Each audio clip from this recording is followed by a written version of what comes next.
പുയ്യാറമഠം ഓം ശ്രീ വിഷ്ണുമായി നമഃ. ഞാൻ ഷെറിൻ, പുയ്യാറ ശ്രീ വിഷ്ണുമായ മഠം. പുയ്യാറ ശ്രീ വിഷ്ണുമായ മഠത്തിലെ അമാവാസി പൂജകളും പൗർണമി പൂജകളും അതുപോലെ തന്നെ ഇവിടെ വളരെ വിശേഷാലായിട്ടുള്ള പൂജകളൊക്കെ നടക്കുന്ന സമയത്ത് ഒരുപാട് പബ്ലിക്കിനെ നമ്മൾ പങ്കെടുത്തുകൊണ്ട് തന്നെയാണ് പൂജകൾ ചെയ്തിരുന്നത്. അപ്പം ഇപ്പം നമ്മളത് പൂർണ്ണമായിട്ടും അത് കുറച്ചിരിക്കുകയാണ്. അതിന് കാരണം നമുക്ക് രഹസ്യ സ്വഭാവം ഉണ്ടാവണം എന്ന് പറയുന്ന ഒരു സത്യാവസ്ഥ ഇതിന്റെ പിന്നിലുണ്ട്. അപ്പൊ നമ്മളിവിടെ പൂജകൾ തൊഴാൻ വരുന്നൊരു കാര്യം മാത്രമാണ് അതിലേക്ക് ഒരു പബ്ലിക് വരുന്നതെങ്കിൽ അത് കുഴപ്പമില്ല. നമ്മളിവിടെ ചെയ്യുന്നത് അതിശക്തമായ ഹോമപൂജകളായാലും അതിൽ ഭക്തര് തന്നെ ഒഴിഞ്ഞ് സമർപ്പിക്കുന്ന എല്ലാ ചമതകളും അവർ യൂസ് ചെയ്യുന്നതായിട്ടുള്ള ഹോമപൂജകളായിരുന്നു. ഗുരുതിയാണെങ്കിലും നമ്മൾ ആ ഗുരുതിയെ പണ്ടത്തെ കാലത്ത് വിളക്കുകളോ കാര്യങ്ങളില്ല, എല്ലാവരും പന്തം ഉപയോഗിച്ചുകൊണ്ട് തന്നെയാണ് എല്ലാ പൂജാവിധികളും കാര്യങ്ങളൊക്കെ പണ്ട് ചെയ്തിരുന്നത്. ഇപ്പോഴത്തെ കാലത്താണല്ലോ ഇത്. അപ്പൊ നമ്മൾ ഈ എന്താ പറയാ വളരെ പഴമയിലുള്ള അതിശക്തമായിട്ടുള്ള പൂജാ വിധികളാണ് പുയ്യാറ ശ്രീ വിഷ്ണുമായ മഠത്തിൽ ഉപയോഗിക്കുന്നത്. അത്രയും വർഷങ്ങളും പാരമ്പര്യമുള്ള മാന്ത്രികപരമായിട്ടുള്ള കാര്യങ്ങളാണ് നമ്മളിവിടെ ചെയ്യുന്നത്.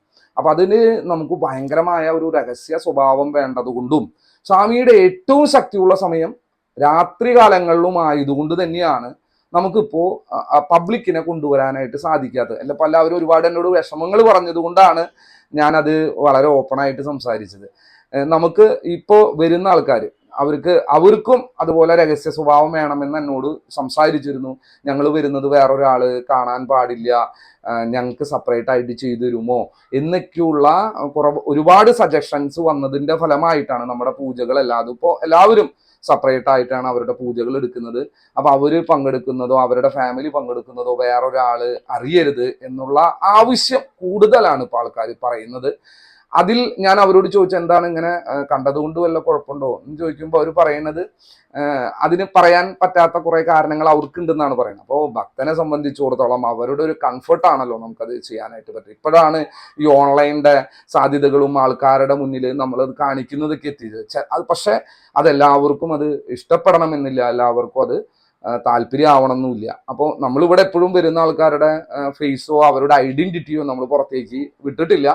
പക്ഷെ എന്നാലും നമ്മളത് വളരെയധികം അത് ഇപ്പോൾ സൂക്ഷിക്കുന്നു. ആരാണ് പൂജയെടുക്കുന്നത്, അവരെന്ത് പൂജയാണ് ചെയ്യുന്നത്, അവർക്ക് എപ്പോഴാണ് ഇതുമായി ബന്ധപ്പെട്ട കാര്യങ്ങൾ ഉണ്ടാവേണ്ടതെന്നൊക്കെയുള്ള വളരെ നല്ല രീതിയിൽ അത് വളരെ രഹസ്യമായിട്ട് തന്നെ സൂക്ഷിച്ചു അവർക്ക് വിജയങ്ങൾ ഉണ്ടാക്കിയെടുക്കാൻ. അതിലവര് പറയുന്ന വേറൊരു കാര്യം എനിക്ക് വളരെ അഭിമാനം തോന്നുന്ന കാര്യമാണ്. ഒരു ഭക്തൻ അല്ലെങ്കിൽ ഒരുപാട് ഭക്തർ എന്നോട് പറഞ്ഞു, പുയ്യാറ ശ്രീ വിഷ്ണുമായ മഠത്തിൽ വന്ന് ഞങ്ങൾക്ക് ഒരു അനുഭവം ഉണ്ടായപ്പോ ഈ ബാക്കി കാര്യങ്ങളെ കുറിച്ചൊന്നും ഞങ്ങൾ പറയുന്നില്ല, പക്ഷെ ഇവിടെ വന്ന് ഒരു അനുഭവം ഉണ്ടാവുമ്പോൾ ഞങ്ങൾക്ക് ജീവിതത്തിൽ വിജയിക്കണം എന്നുള്ളതാണല്ലോ. അപ്പൊ ഞങ്ങൾ ഇവിടെ വരുന്നത് അറിഞ്ഞ് മറ്റുള്ളവരും കൂടി വന്നു കഴിഞ്ഞാൽ അതിൽ ഞങ്ങളുടെ ശത്രുസ്ഥാനത്തിരിക്കുന്നതോ അങ്ങനെ തോന്നുന്നതായ ആൾക്കാരും കൂടി അങ്ങനെ പെട്ടെന്ന് വരണ്ട എന്ന് പറയുന്ന ഒരു മാനസികാവസ്ഥയൊക്കെ ചിലവർ എന്നോട് ഷെയർ ചെയ്തു. അപ്പൊ ഞാൻ ചോദിച്ചു, അത് അവരെ ആരും കുറ്റം പറഞ്ഞിട്ട് കാര്യമില്ല.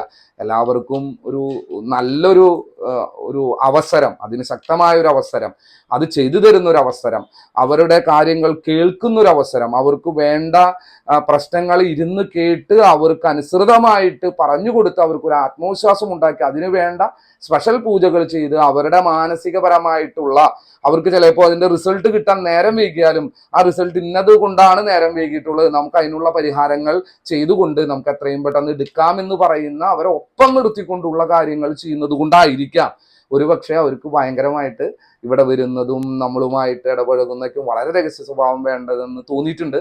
അപ്പോൾ എന്തായാലും രഹസ്യ സ്വഭാവം പുയ്യാറ ശ്രീ വിഷ്ണുമായ മഠത്തിൽ എന്നും ഉള്ളതാണ്. അപ്പോൾ നിങ്ങൾക്ക് അതിനു വേണ്ടിയാണ് നമ്മളിപ്പോൾ അമാവാസി ആയാലും പൗർണമി ആയാലും അങ്ങനെയുള്ള ക്രൗഡഡ് ആയിട്ടുള്ള കാര്യങ്ങൾ ഇപ്പോൾ നിർത്താനുള്ളൊരു കാരണവും അത് തന്നെയാണ്. പിന്നെ സ്വാമിക്ക് ഏറ്റവും ശക്തിയുള്ള സമയത്ത് ചെയ്തിട്ടല്ലേ നമുക്ക് കാര്യമുള്ളൂ. സ്വാമിയെ പ്രസാദിപ്പിക്കാൻ വേണ്ടി ചെയ്യുന്ന പൂജകൾക്കെല്ലാതും രാത്രി എന്ന രീതിയിലാണ് ചെയ്യുന്നത്. ഇവിടെ ചെയ്യുന്ന എല്ലാ കാര്യങ്ങളും ശാക്തേയ രീതിയിലുള്ള നിവേദ്യ പൂജകളായാലും ഗുരുതി പൂജ എന്ന് പറയുന്നത് സ്വാത്വികമായിട്ടുള്ള ഗുരുതി പൂജയാണ്. മഞ്ഞളും ചുണ്ണാമ്പും അതുപോലെ ശർക്കരയും പഴവും വെച്ചുകൊണ്ട് നമ്മൾ അതിലെ രക്ത വർണ്ണത്തിലേക്ക് കൊണ്ടുവന്ന് രക്തം സമർപ്പിക്കുക എന്ന് പറയുന്ന സ്വാത്വിക രീതിയിലുള്ള ഗുരുതികളാണ്. അപ്പൊ എല്ലാതും നല്ല രീതിയിൽ ചെയ്ത് സ്വാമിയെ ഭയങ്കരമായി ശക്തിപ്പെടുത്തി നമുക്ക് ഓരോ വിജയങ്ങൾ ഉണ്ടാവുക എന്ന് പറയുന്ന ആത്മാർത്ഥമായിട്ടുള്ള ഒരു ചിന്തയും അതിൻ്റെ കൂടെയുണ്ട്. അതുപോലെ ഓരോരുത്തരുടെയും പ്രശ്നങ്ങൾ അറിയാൻ വേണ്ടിയിട്ട് ഇവിടെ നമ്മുടേതായിട്ടുള്ള ഒരു രീതിയുണ്ട്. അതിലൂടെ നമ്മൾ സത്യം കണ്ടെത്തിയിട്ട് അതിനു വേണ്ട കാര്യങ്ങളാണ് ചെയ്യുന്നത്. അതിൻ്റെ അനുഭവങ്ങളും വളരെ വലിയൊരു അനുഭവങ്ങളായിട്ട് ആൾക്കാർക്ക് കിട്ടുന്നുണ്ട്. എല്ലാവർക്കും നല്ലൊരു വിജയമുണ്ടാവട്ടെ. എല്ലാവരെയും പൊയ്യാറമഠത്തിലെ വിശ്വമായ സ്വാമിയും ചാത്തന്മാരും അനുഗ്രഹിക്കട്ടെ എന്ന് ആത്മാർത്ഥമായിട്ട് പ്രാർത്ഥിച്ചുകൊണ്ട് തൽക്കാലം ഞാൻ നിർത്തുന്നു.